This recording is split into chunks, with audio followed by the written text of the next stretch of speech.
Is Wendy Williams actually sick? Or did she pull off the most brilliant trick in Hollywood history? What if I told you that Wendy Williams may have completely faked her illness, her memory loss, and her entire financial conservatorship for one terrifying reason: to save her own life from Diddy and Ellen DeGeneres? A mind-blowing theory originally sparked by Katt Williams has sent shockwaves through the entertainment industry.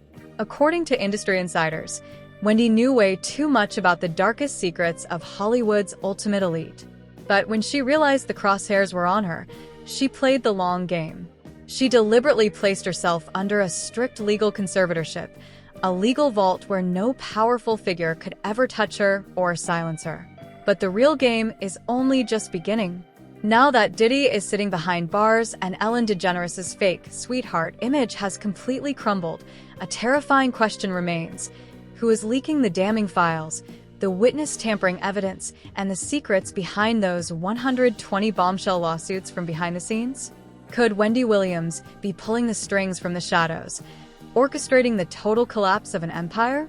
From the truth behind Diddy's infamous late-night parties, to the toxic fear inside Ellen's studio, to the disturbing mystery surrounding Steven, Twitch boss. Today, we are exposing the dark Hollywood syndicate they never wanted you to see. Hold on tight, because what you are about to hear will completely shatter everything you thought you knew. To understand the sheer scale of what is happening right now, you have to look past the glitz, the glamour, and the bright studio lights.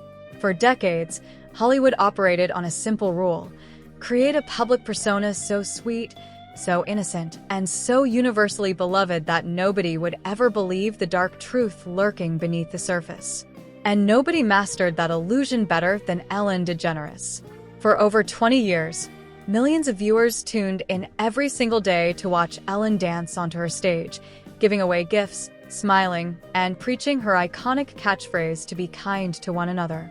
But behind the scenes, away from the flashing cameras and studio audiences, a completely different reality was unfolding. Comedian Adam Carolla and host Megyn Kelly recently broke down this exact phenomenon, exposing how stars like Ellen DeGeneres and Rosie O'Donnell built saccharine, hyper-sweet public images that directly contradicted how they behaved behind closed doors. Carolla pointed out a simple truth about human psychology: when someone overcompensates with extreme sweetness in public, it is often a cover-up for who they truly are when the lights go down. Insiders and former production staff members have painted a terrifying picture of what working on the Ellen DeGeneres show was actually like. Staff members were allegedly instructed never to make direct eye contact with Ellen if they passed her in the hallway. Think about that for a second. The very people whose job it was to make her look good, to write her jokes, and to run her massive empire were treated like lower-class citizens who couldn't even look their boss in the eye. Carolla recalled visiting various talk shows over his career, noting that when you walked into The Tonight Show with Jay Leno or Jimmy Kimmel Live, the staff was relaxed, laughing, and comfortable. But when you walked onto Ellen's set, even 15 years ago, the atmosphere was suffocating. The staff wasn't just working, they were terrified. One former writer even went on record stating off the air that Ellen was not just the worst boss they had ever worked for, but the worst human being they had ever met in their entire life. And yet, for years, the public bought into the illusion. Why? Because Ellen danced. She loved the Muppets. She played the friendly neighbor. But as Adam Carolla famously observed at a high-profile wedding attended by a 30-piece orchestra, while every single guest was up on their feet dancing and celebrating, Ellen sat completely still. She didn't dance when the cameras were off. The dancing was never about joy. It was a calculated performance designed to make you lower your guard. When you examine the network surrounding Ellen, her long-standing friendship with Sean Diddy Combs becomes one of the most glaring pieces of the puzzle. Diddy appeared on the Ellen DeGeneres show over 21 times during its run. He wasn't just a guest, he was a staple of her brand. Looking back at those clips today, with everything that has surfaced regarding Diddy's criminal charges, federal indictments, and alleged abuses, those interviews take on a chilling new context. On national television, Diddy behaved with an unsettling level of comfort. In one infamous appearance alongside French Montana, Diddy appeared visibly altered, slurring his words, acting erratic and boasting on live TV about taking over the restrooms at high-end restaurants like Nobu for graphic, personal encounters. In another interview, Ellen casually asked Diddy about his host of late-night parties, openly discussing events that started at 9:30 p.m. and moved to hotel penthouses until the early morning hours. Diddy laughed as he described his fragrance named 3 a.m., calling it the exact time when people make bad decisions. At the time, the audience laughed it off as celebrity playboy behavior. Today, investigators and the public view those exact same statements as open admissions hidden in plain sight. The argument many legal analysts and insiders are making today is straightforward. Diddy's behavior was never a secret. Hollywood knew. The executives knew. The hosts knew. They shared the same social circles, attended the same elite gatherings, and protected one another under an umbrella of absolute power and non-disclosure agreements. As the legal net finally closed around Diddy, leading to his arrest and federal prosecution, the narrative surrounding his inner circle took a dark, terrifying turn. High-profile lawyer Tony Buzbee dropped a bombshell announcement, revealing that he was representing over 120 victims preparing to file massive civil lawsuits against Diddy and several other high-profile A-list celebrities. Buzbee revealed something even more shocking. Before these lawsuits were even formally filed in court, several mega-celebrities began quietly reaching out to victims, paying off massive financial settlements behind closed doors just to keep their names off the public dockets.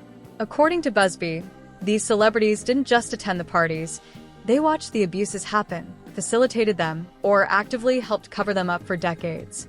The lengths to which this network allegedly went to silence people is horrifying. Take the case of Chef Jordan, Diddy's former personal chef. She was said to be a key witness regarding physical abuse and misconduct she witnessed while working at Diddy's New Jersey estate. Before she could even meet with federal investigators, she received text messages from Diddy's defense team offering legal help, a move many viewed as direct witness tampering and intimidation. In a heart-wrenching letter written to the federal judge begging for Diddy's bail to be denied, Chef Jordan expressed sheer terror, stating that everyone who was subpoenaed lived in constant fear for their lives and the safety of their families. This environment of fear brings us to the tragic and mysterious loss of figures connected to these exact circles, including Steven, Twitch boss, Ellen's beloved co-host and DJ. While mainstream reports ruled his death a tragedy, dark theories rapidly began circulating within the industry. Commentators and insiders questioned whether Twitch had inadvertently stumbled into information he was never meant to see, caught in a high-stakes crossfire of industry secrets, political power moves, and dark non-disclosure agreements. Whether these theories are fully proven or not, they highlight one undeniable fact. The culture surrounding these elite circles was built on absolute silence. Which brings us back to the ultimate question: how does Wendy Williams fit into all of this? Wendy Williams was never part of the elite, protected crowd. In fact, her history with Diddy goes back decades to her days as a top radio host at Hot 97 in New York. Wendy was one of the few media personalities who refused to play by Hollywood's rules.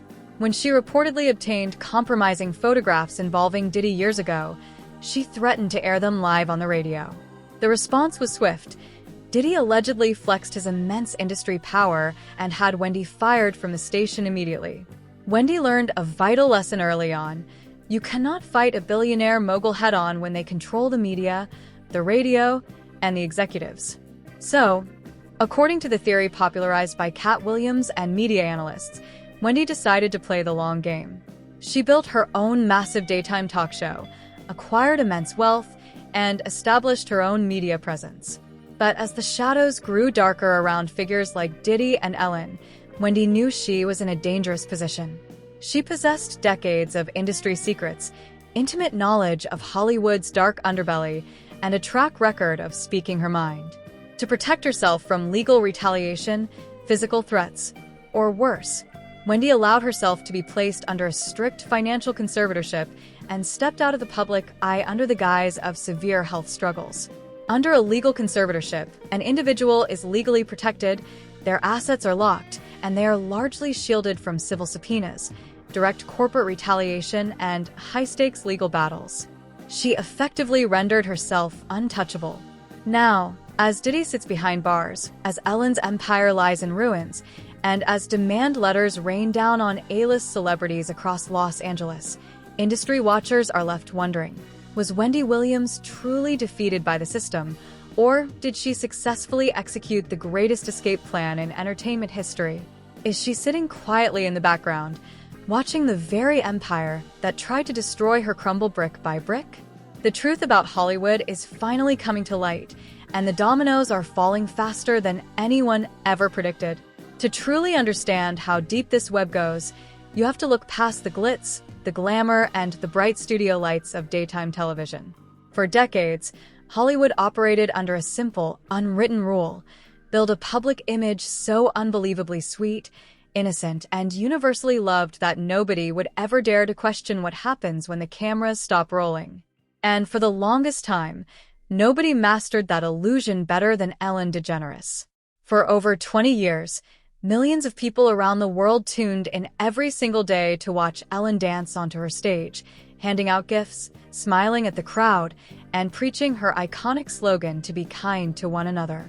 But behind the scenes, away from the flashing lights and cheering studio audiences, a completely different and far more terrifying reality was taking place.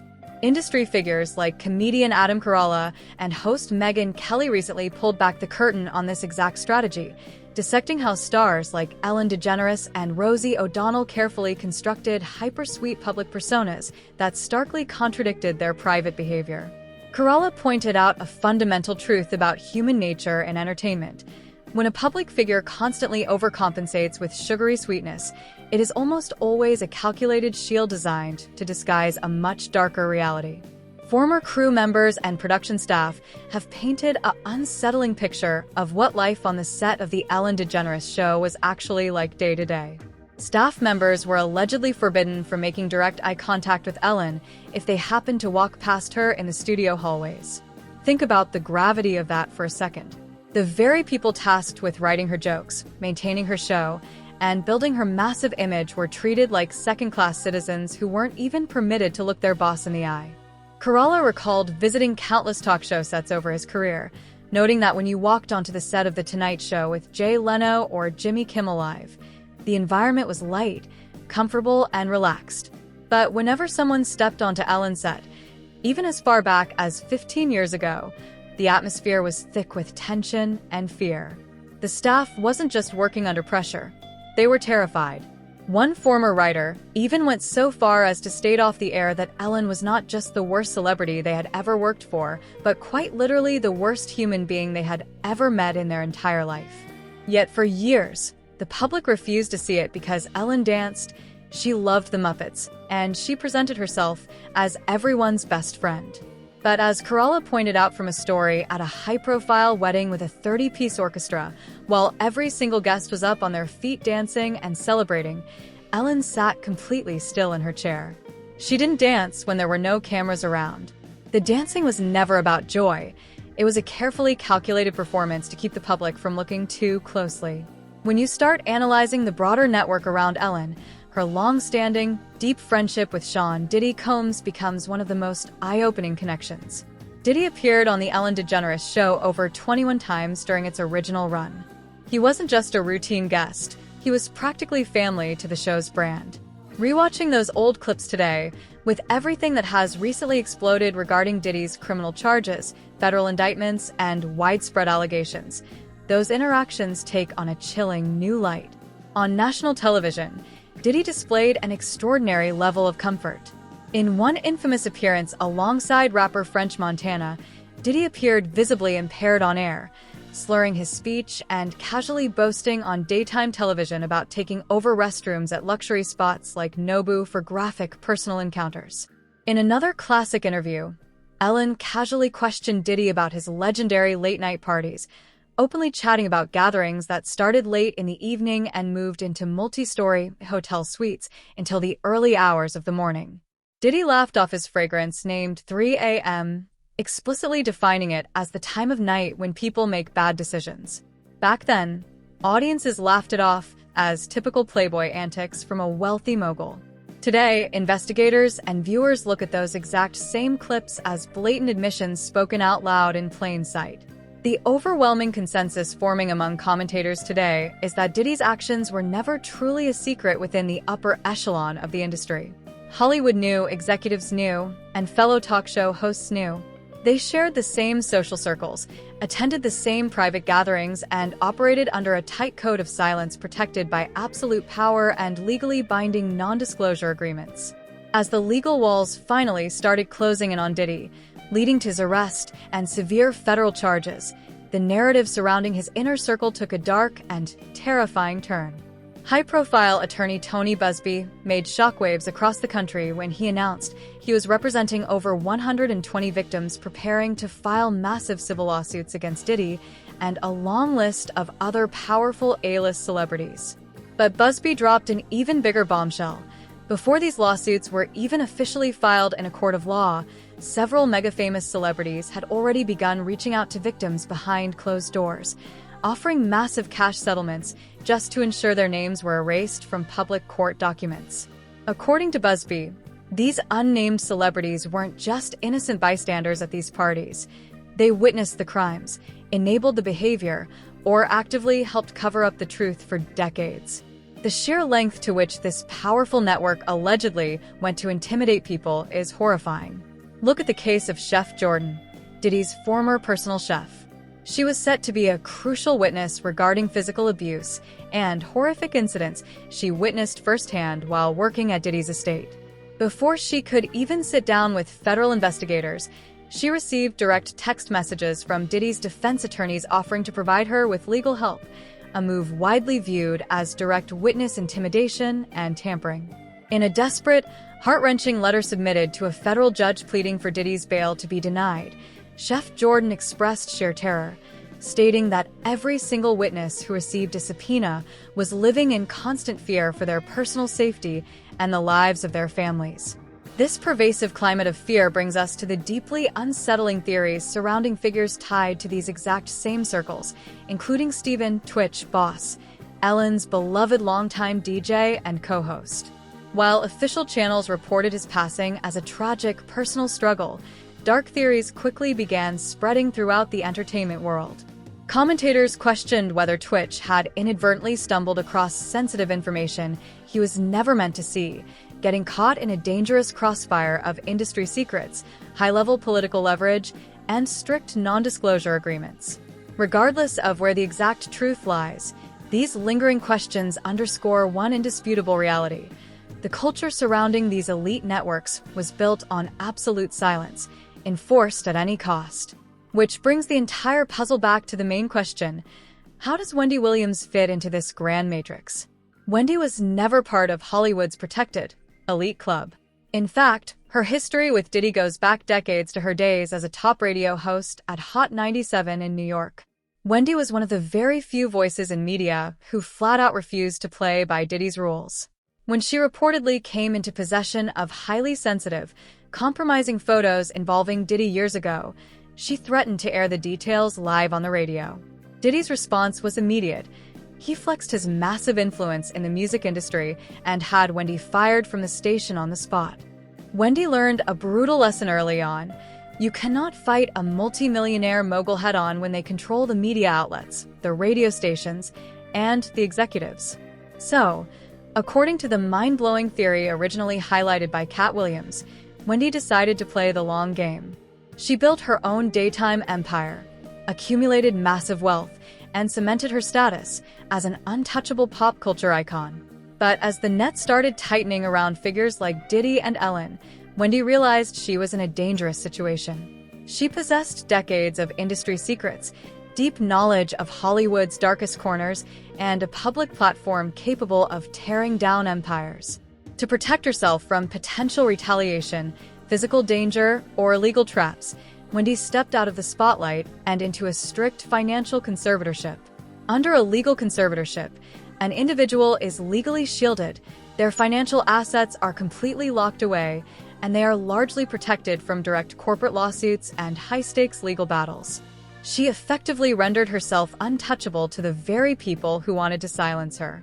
Now, with Diddy sitting in a federal cell, Ellen's pristine reputation completely destroyed, and legal demand letters hitting A-list mailboxes across Los Angeles, Observers are asking, was Wendy Williams truly a victim of the system, or did she execute the ultimate masterstroke in Hollywood history?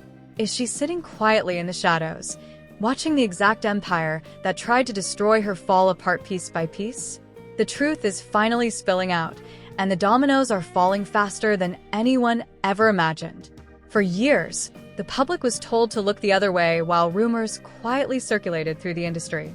We were told that Ellen was just a misunderstood perfectionist, that Diddy was simply a larger-than-life music mogul, and that Wendy Williams was merely unraveling under the pressure of her own personal health battles. But as the curtain gets pulled back further every single day, millions of people are beginning to realize that none of these events happened in a vacuum. Everything was connected. Every public persona, every sudden disappearance, every quiet legal settlement, and every strategic move on the chessboard was part of a much larger, high-stakes game played at the very top of the entertainment industry. Right now, Hollywood is facing a massive reckoning the likes of which it has never seen before.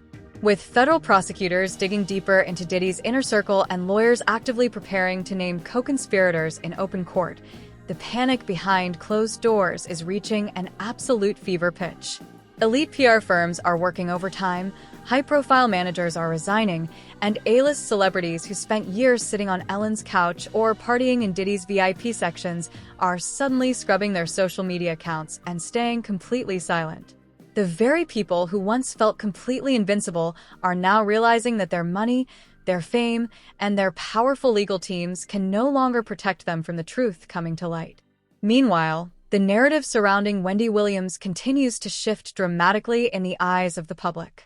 What was once framed as a tragic downfall is now being viewed by millions as one of the most brilliant strategic retreats in pop culture history. Whether Wendy is actively leaking information from behind the scenes or simply sitting back and watching the dominoes fall, one thing is completely undeniable: she outlasted them all. She survived the firings, the industry blacklisting, the corporate intimidation, and the high-level pressure campaigns. While her fiercest rivals and biggest enemies are watching their legacies crumble into dust under the weight of federal investigations and public outrage, Wendy remains safely out of reach, protected by the very legal walls that were supposed to keep her quiet. The collapse of this empire proves that no matter how much power, wealth, or influence someone holds, the truth eventually finds a way to surface.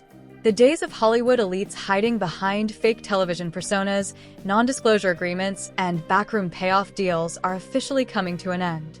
The public is no longer buying the polished lies, and the victims who were once forced into silence are finally getting their platform to speak. This isn't just the end of a few celebrity careers. It is the total destruction of a system that protected monsters for decades.